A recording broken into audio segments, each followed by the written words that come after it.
welcome to the Trusted Advisor, a channel-focused podcast and video series powered by the Retail Solutions Providers Association. I'm Brianna Moriarty of Micronics, your guest host for this special RSPA Women to Women community episode. Thank you so much for joining us. This podcast and video series is designed to specifically for point-of-sale resellers and software developers, and our goal is to educate you on the topics of technology, leadership, management, sales, marketing, and other small business practices. Today on the podcast, we'll be talking about work-life balance with three special guests. First, we have Brenda McCurry, who joined ScanSource in 1993 and now serves as the Vice President of Merchandising for ScanSource Point of Sale and Barcode. Brenda manages vendor relationships, guides strategy, and directs her team in identifying and developing growth opportunities. She's been active in the RSPA for years and currently serves as the advisory board member. Welcome, Brenda. Thank you for having me today. Absolutely. And then we have Deanna Joseph, who is a business development manager at BlueStar, where she's responsible for recruiting new VAR and ISV partners and increasing revenue. Dee has been part of the BlueStar team for 6.5 years, and outside of work, she's a holistic wellness ambassador, helping others with mental and physical wellness, along with managing a holistic wellness Facebook group for over 5,000 followers.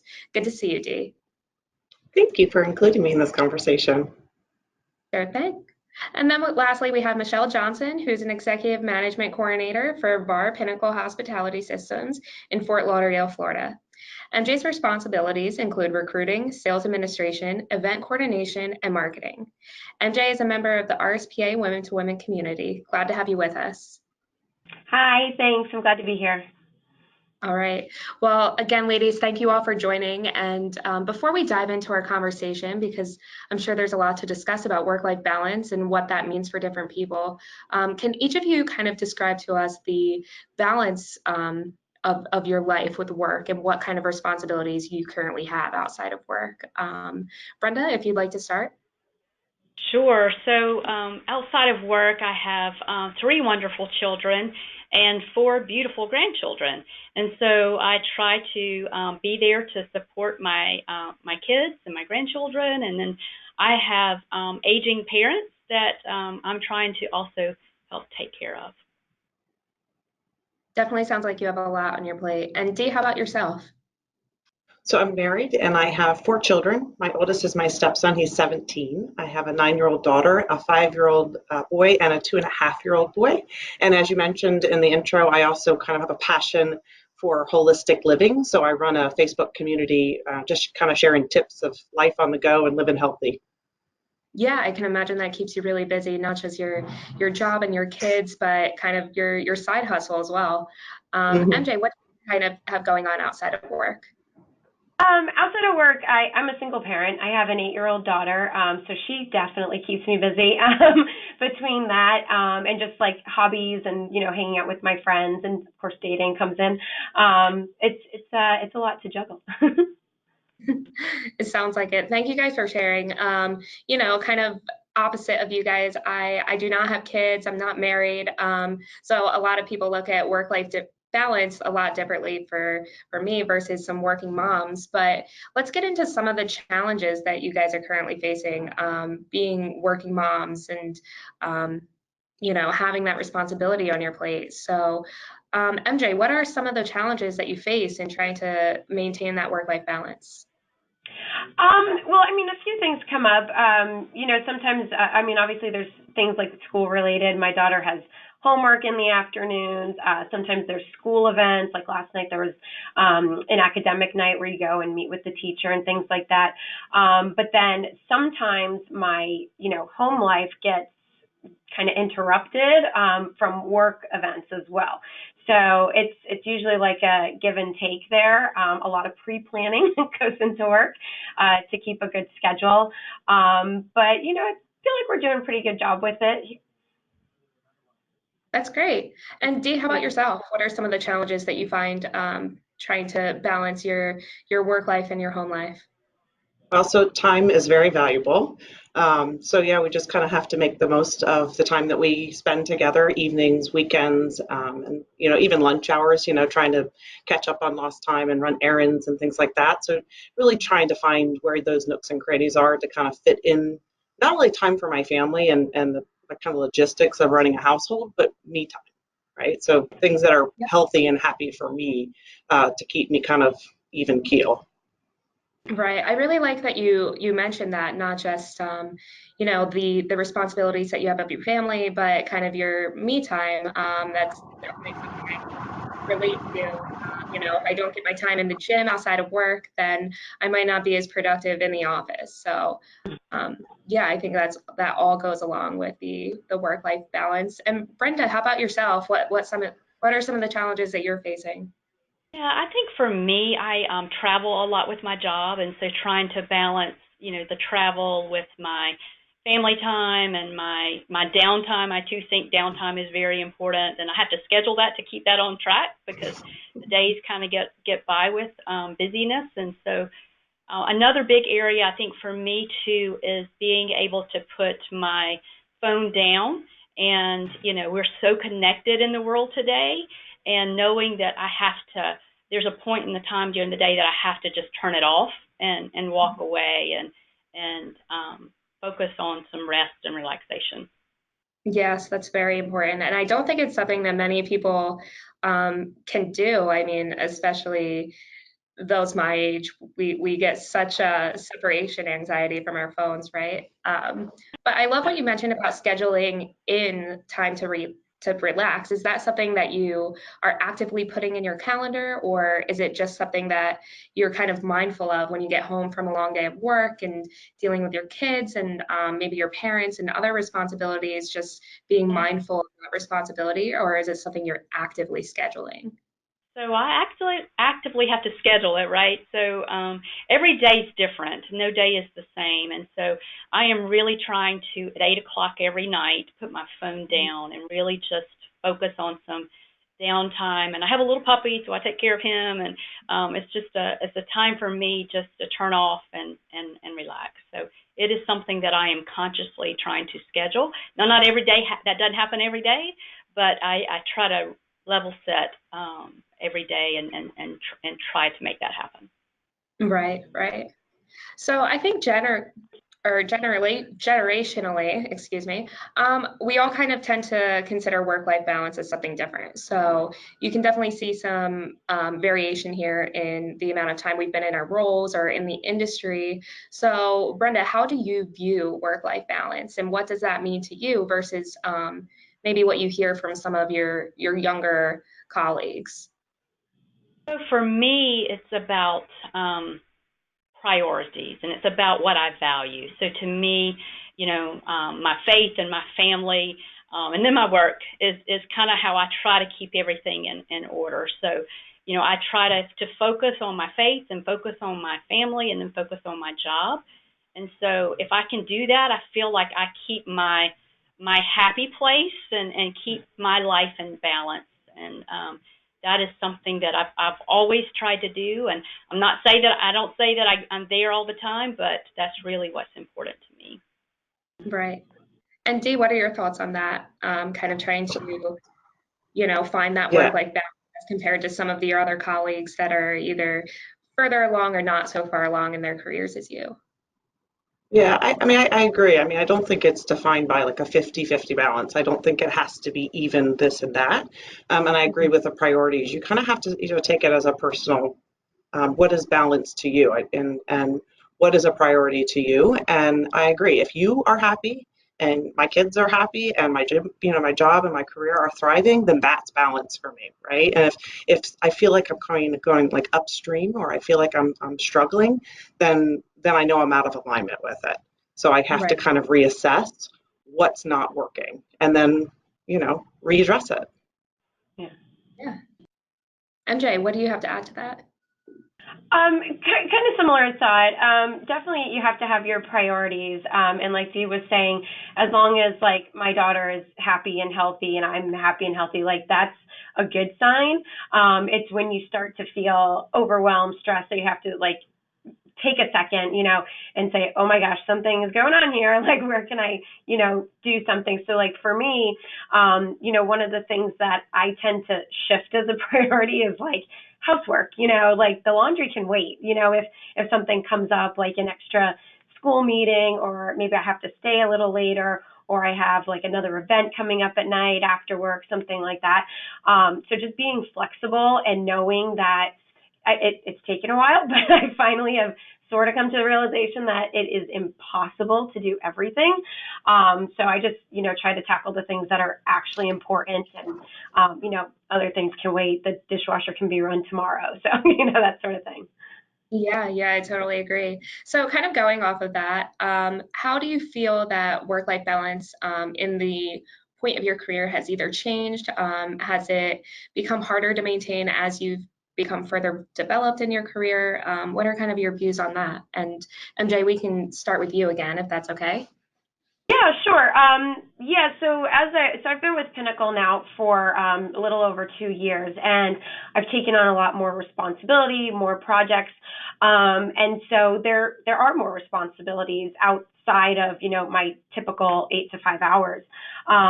So it's just a constant give and take. Like, I know if I have something coming up that something else either needs to be done at a different time or just wait until later.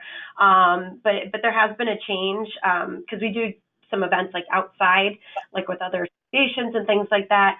But again, it's just a matter of, switching priorities and really going for what's important at that moment. So. Right. And Dee, how about yourself? It's definitely an evolutionary process. I think back when I was like in my 20s and 30s, and if I had had a looking glass into what my life would look like now, I would have totally run scared from it, because it is, kind of a ballet, if you will, right? Of like maneuvering everything, and everything has to flow, and it's got to be like puzzle pieces sitting together. And I don't think I would have been mature enough to handle that then.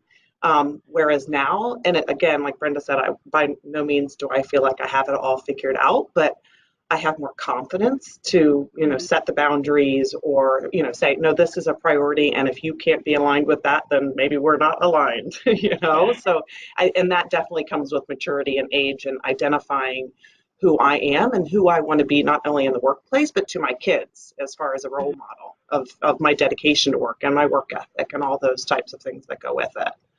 Mm-hmm.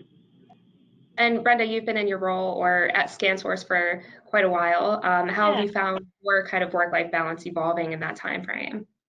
So when I first started at ScanSource, I worked part-time. My children were in elementary school, and so I was able to work part-time and be home with them in the afternoons. And so to me, as they got older, I was more apt to volunteer for new challenges at work. And so when my kids got into high school and to college is really when I started to become a director and then a VP. So as my children started to, be more independent, it allowed me to take on more work challenges. And so I would say, now it's all like you said about making time and priorities and focusing on what was important to me. And when my children were young, I wanted to be more at home. And then as they started to grow up, I could spend more time at work. Right. So it's actually very kind of funny that I'm doing this podcast. I have coworkers that almost make fun of me for the amount of time I put into work. And I think that is kind of because, when you're younger, you have more time to dedicate towards it. I think there might be a misperception on work-life balance generationally, but yeah, I sometimes have to find myself actively, like you kind of mentioned, Brenda, scheduling in that downtime for myself. I take on a lot of new things because I don't have kids or anything to go home to, or I'll find myself working from home late, and I have to remind myself that although I don't have this big family or the type of responsibilities that other women in the industry share with me, work-life balance is just as important. So kind of going off of that, do you feel that there's any room for improvement in your current work-life balance or the schedule that you're maintaining currently? Dee, if you would like to start with that.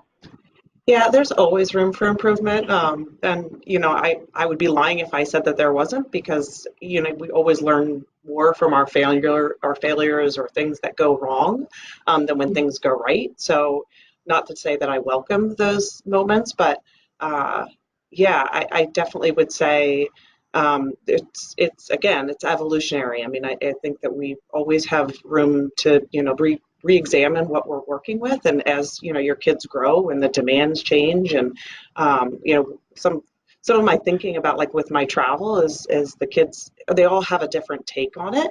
And as they grow, their unique personalities kind of show through on how they feel about what I do. And my 5-year-old often is the master of guilt, if you will. So, you kind of have to feel, they all need different and special types of attention. And that goes for, not just my children, but work and tasks and all those types of things. So like I said, it's a lot like a ballet. Not that I've ever danced ballet. Maybe I shouldn't use that analogy, but it feels very well orchestrated when it works. And when it doesn't, that there's something has to give, and not in a sacrificial sort of way, but just in a re-examination sort of way. Right. And MJ, how about you? I mean, being a single mother, kind of having the whole responsibility of your child falling on you along with your work, how do you feel that you're handling work-life balance, or do you feel that there's room for improvement?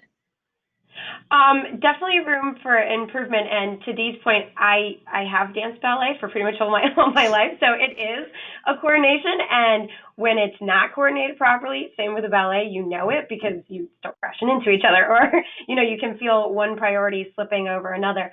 And so yeah, I mean, it does all fall on me to be there for her, to parent, take her to school, pick her up, make her dinner, get her to bed, do the homework, all of that. So, that's after my work day. So there is always room for improvement, and you just have to sometimes get a little creative.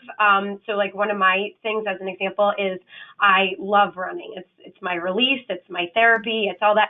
And, as my work demand started to grow, that started to fall by the wayside. So I started and kind of fell off, but I'll get back to it, running on my lunch break.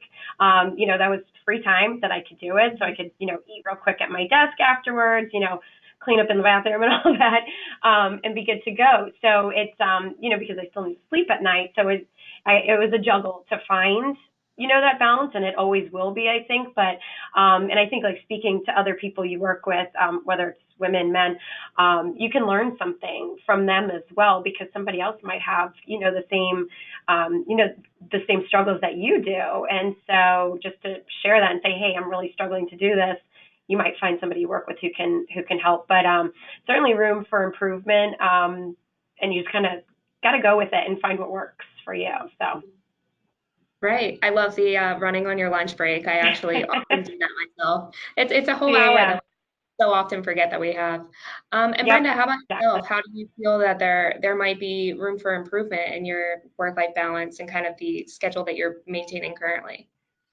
And so I do think there's always room for improvement in everything that I do. So one of the things for me is taking a lunch, right? So I get here at work, and I typically don't take a lunch. I eat at my desk, and then I can find myself getting kind of stressed out, and so I really have to force myself to step away. And so I come to work and I put my head down, and it's here until 6 o'clock at night, and so I'm really forcing myself now this year. My goal is to really step away during the midday, because I think it refreshes us. Those breaks are important to help us, be focused in the afternoon. And so that's something that I'm personally working on this year. Yeah, I completely agree with that. Anytime I try to work through lunch, I find myself starting to hit a wall around 3:30 where I'm regretting not taking some sort of a break. So on that note, let's talk really quickly for our listeners and viewers to know that the RSPA membership has never been more valuable or affordable. The RSPA recently expanded its VAR and ISV member benefits to include discounts on health insurance, HR services, office supplies, and shipping. Also, RSPA members now have access to a legal advisor, security advisor, sales coach, and a VAR and ISV business advisor. That's all included in your annual RSPA membership, which for resellers now starts at just $250 a year. That's 68 cents a day for these high-value services. Without an RSPA membership, you'll either spend thousands of dollars paying an outside consultant who doesn't know the channel, or you'll end up doing it alone and going through during these turbulent times in our industry. Accelerate your success by joining the RSPA today. We also want to thank our sponsors who support the RSPA community and make this podcast and video series possible. Our platinum sponsors are BlueStar, Heartland, ScanSource, and Shift4 Payments. To receive the benefits of an RSPA membership or RSPA sponsorship, email memberships@gorspa.org. Finally, don't forget to save the date for our Retail Now 2020, August 2nd to the 5th at the Venetian in Las Vegas. Retail Now is where the industry meets.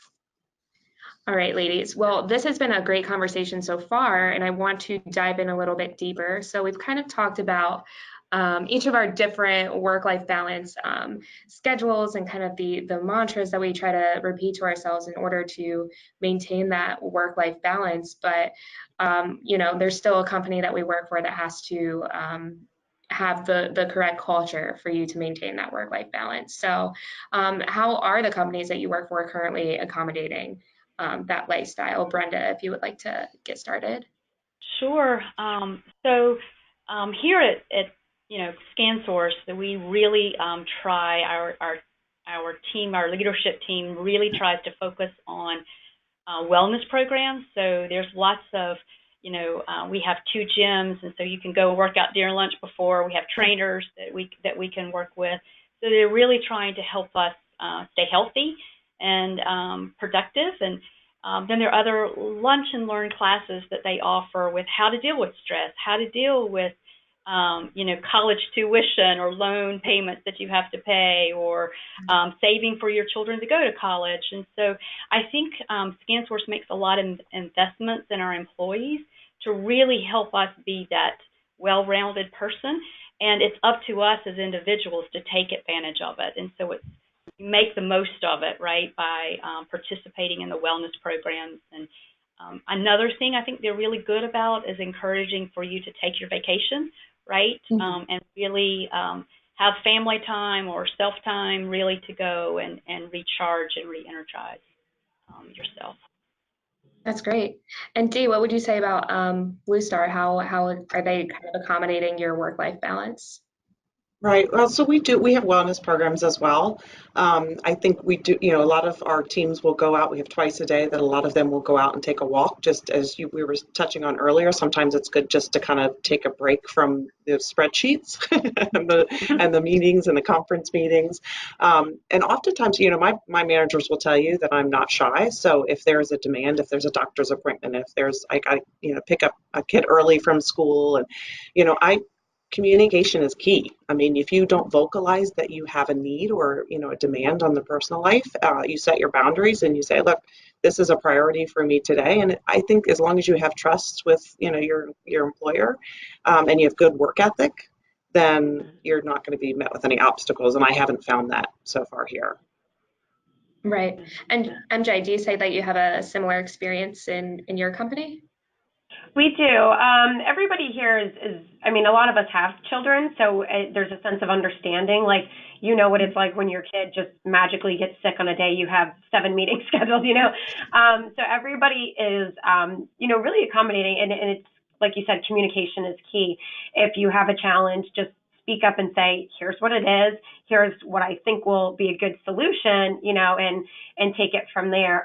But everyone here is more than accommodating. I've even brought my daughter in here some days, when, the school schedule is off from your work schedule, they have planning days and such.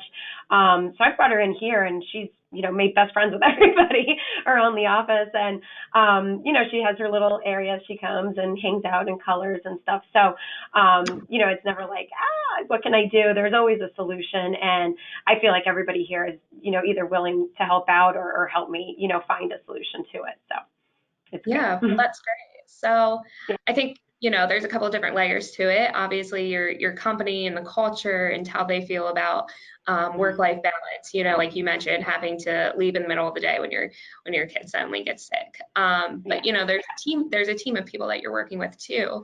So how do you find that your colleagues are kind of respecting your work-life balance? If you do have to leave early or have a strict cutoff at a certain time, and they're calling you after hours or on the weekends, is that something that you give yourself permission to, answer the phone or invest that time in? How do you handle those type of situations? MJ, if you want to start. Sure. Well, I mean, most people here know that I'm a single parent, so they're, mindful of that and they know the hours I keep. So if they do have to call me after hours, I know that it's something important. So I'm okay with that. I'll pick up the phone, and it's never been an issue where someone's calling me excessively for something, that maybe I can't even handle. So I find that most people are really respectful of that and very understanding. Like I said, it's nothing that's excessive. So I'm totally fine with it, because the same thing, if I'm here and something outside, my personal life might come up, everybody's understandable about that. So it's like, I feel like there's a good balance there, just because it's communicated. So. Right. Brenda, what are your thoughts on that? Do you ever have to kind of draw a line or put up a barrier when colleagues or employees might be interfering with that work-life balance that you're trying to set? So I think everybody here at ScanSource is respectful of each other. I think that, and it starts with our leadership, and it comes down to individual contributors, and we all are very conscious. But our doors are always open, so we always encourage our employees to, if there's a problem, reach out to us, and we're all very responsive. But I am trying to put my phone down at 8 o'clock and not pick it back up until the next morning. And I think as a manager, I'm encouraging my team to do that, right? I'm trying not to send emails at 10 o'clock at night so that they don't feel like they have to respond to it. I think it's really important for me to allow them to take a vacation and not bombard them with emails or calls or text messages while they're on vacation, because everyone needs that downtime. So I'm trying as a manager to protect my employees as well, and I know my manager does the same thing for me, and I appreciate it.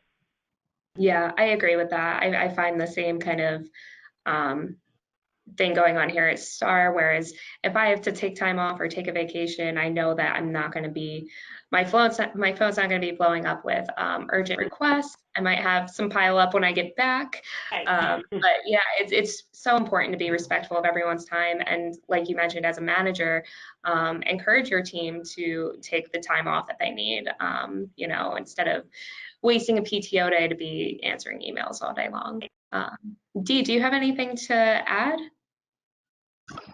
Yeah, unfortunately, I can be a bad example of this, because I do sometimes get caught up in wanting to make sure that I don't come home or come back to work rather with, a million emails. I've been on 2 maternity leaves since I've been here at BlueStar. So, it's hard not to, from my standpoint, I see us as a team structure, so I kind of get caught up in that, like, I don't want to leave anybody hanging, and if there's something I can contribute, or I'm the missing piece so yeah, it's been a boundary that I've had to learn for myself. That's definitely a maturity and evolution that I've come to, where I had to say, okay, stop. You can check the time, but you don't need to check the email. So yeah, like I said, I'm still learning. And so far it hasn't been, I haven't, my husband hasn't said, put my phone away, or the kids haven't been like, hello. So I feel like I've got it in check, and there's sometimes that work is got a greater demand than others, and then I might be a little bit more tied to it than others, but yeah, it's a learning process. Absolutely. And I think, like we've all kind of mentioned, there are times where work is taking over, and then there are times where life is going to be taking over. So it's a constant balance. It's not always 50-50, like we all kind of mentioned. Right. So, since this is a women's to women's podcast, I'd love to kind of hear your perspective on how maybe women, not necessarily in your company, but in general, are kind of expected to manage their work-life balance in a way that compares to men in the same role or same industry. Obviously you guys are all mothers, and we're kind of expected to take care of the children, take care of making dinner, and all the different things that comes along with your work-life balance. So do you find any struggle with that? Dee, you can start if you'd like. Yeah, sometimes we often teach people how to treat us, and I think we put oftentimes pressure on ourselves. So again, it's really knowing who you are and the boundaries that you set for yourself, and then letting other people go about their business. And if they're going to judge you or put expectations on you, not to take ownership of that, right? And as Brenda had touched on, you really focus on what your priorities are. And in my belief system, I'm the number one priority. And if I'm not feeling like things are working, then, I need to address that on a personal level instead of seeing the outside world as the effect of that. Right. MJ, what are your thoughts on that, being a single mother? Do you feel that sometimes you have different expectations, either from your coworkers or your family, to maintain a stronger work-life balance than men who are kind of maybe get away with being in the office later, or, might be the ones that are asking you to kind of do things outside of your standard 8 to 5 hours? I think for me, it's, a little different, because I feel kind of strongly about this. Unless you've actually done something, like, you can't fully understand it. So to say, yeah, I go to work, 8:30 to 5:30, go pick up the kid, do dinner, do homework, get her to bed, and then, clean up the house. Sometimes I have I do freelance writing and editing too, so sometimes I'll have something to do with that. But it sometimes goes unknown, because if you haven't done it, you don't realize what that's like to just be constantly going, with having responsibilities. And in my situation, it's okay, if dinner doesn't get cooked, then my daughter doesn't eat. She's 8, so there's limits to what she can do in the kitchen. But I think it's just, for me, making people aware that this is my schedule, so this is why I don't have time to answer your 14 emails at 9:30 at night. It's just making people aware of what it's actually like, because I think in a more traditional household, if you will, 2 parents, I think the responsibility gets split. So even in that situation, it's yeah, I go home and, I have to deal with the kids and stuff, but maybe, your partner is cooking dinner or they're doing the laundry. It's I do all of that. So it's a bit of a struggle to keep all of that, going, but also to make people aware of the situation, because they just don't know. So. Yeah, absolutely. Brenda, do you have anything to add on that? Maybe the way that men are expected to handle their work-life balance as compared to women that seemingly have more going on. I know that's not always the case, but I think times have changed, right? And I think in today's world, it is men and women are viewed similar, and I think that women are taking on more responsibility in the workplace, and men are taking on more responsibility at home. So I know in my life it's been a 50-50 participation, and I have 2 sons, and I see them stepping up to the plate and doing things that maybe 20 years ago men wouldn't have done. And so I do think in today's world it's the same. I think everyone has the same expectations, and people that I work with, men are picking up their kids from daycare just like the moms are. And so I think we're all challenged with figuring out how to make life work for all of us. And we do have to set the boundaries. We do have to let people know kind of the outside of work activities that are going on, and be truthful and honest and upfront with what's going on in our lives, and then everyone can jump in and to support you. Yeah, I totally agree with that. Being kind of on the younger end, like I mentioned, no kids, no husband that I need to go home to. I find the roles here often, what would traditionally be considered flipped, whereas, I'm taking on more work. I'm up to traveling, just because I know other colleagues of mine have families that they need to be around for and take care of. So it's good that I think things are evolving in that way.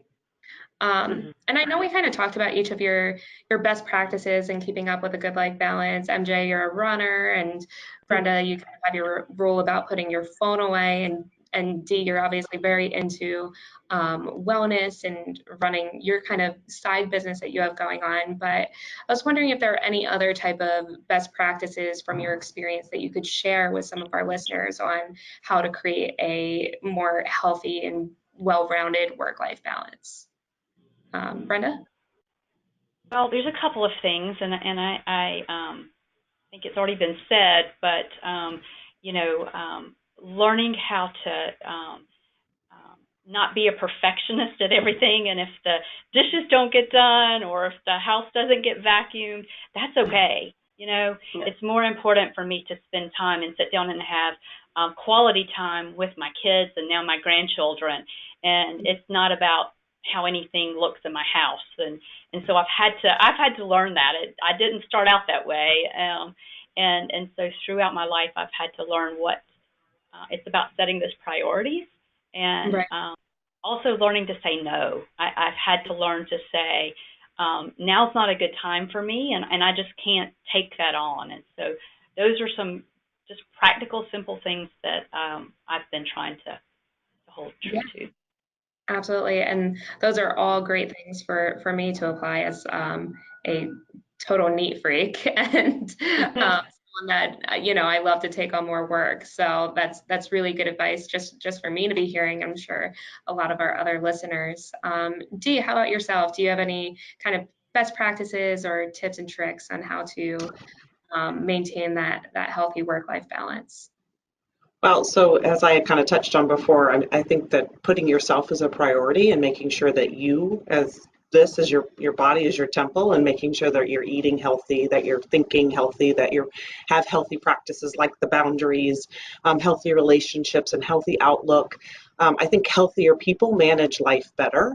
So I am really big on not only eating organically and eating clean. I'm also a pescatarian. I actually very rarely even eat fish, but for the most part, I'll eat vegetables on a plant-based diet.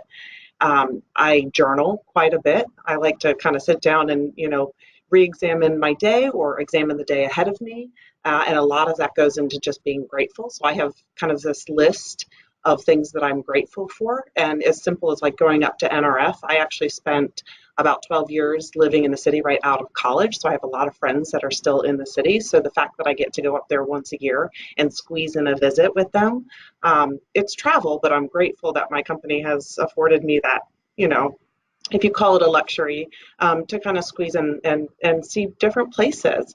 So, seeing that outlook on it instead of just the turn of the coin is saying, oh, I got to be away from my family. Oh, I've got to pack. Oh, I've got to trudge through the airport. And oh, I've got unhealthy choices. I pack my snacks. I make sure that I have my journal with me at all times. I make sure that if I can't make it to the gym, I make time to meditate. And I make sure that I am in balance so that the world around me is more manageable when it comes to being, stress or high demand. Right. I really love that holistic approach. As in my role, as I started traveling more, that was something that I really had to apply, making sure that when you're traveling, you're looking for those healthier options and still trying to squeeze your workouts in. Because I mean, going a little off topic, that physical health is really contributing to your mental health and making sure that you're fully present for your day of work and whatever is to follow in your personal life.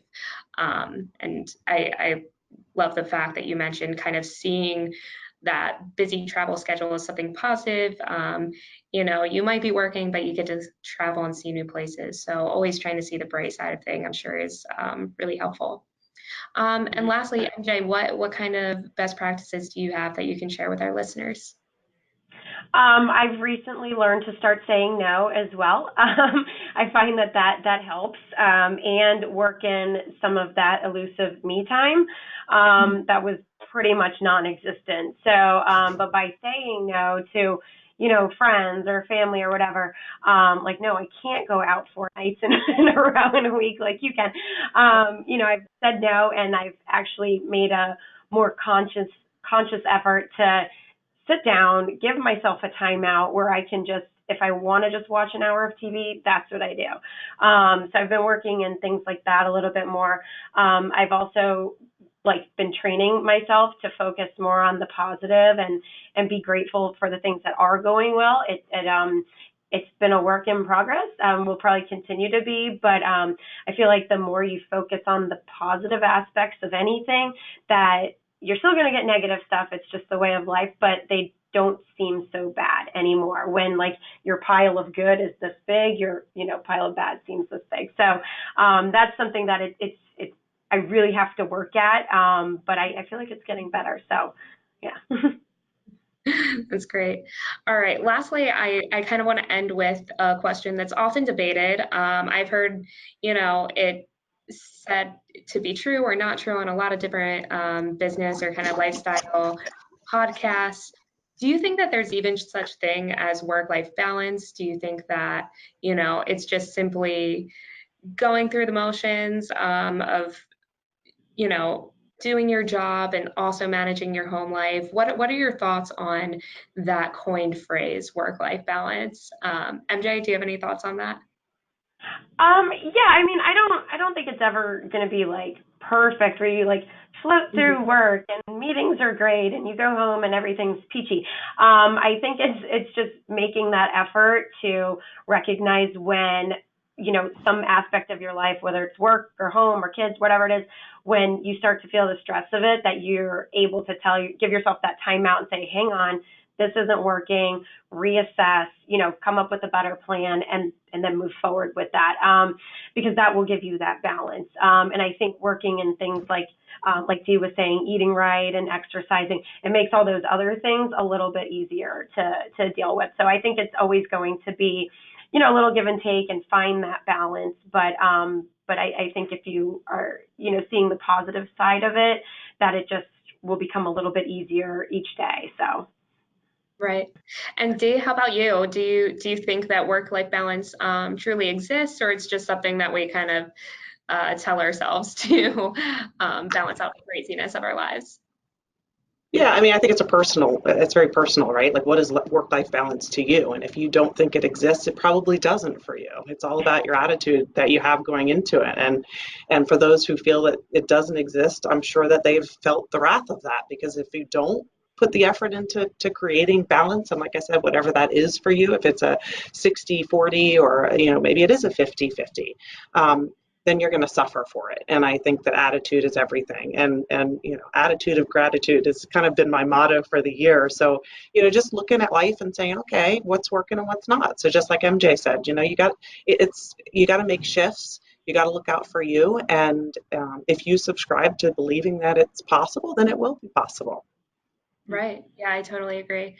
Brenda, any final thoughts on that?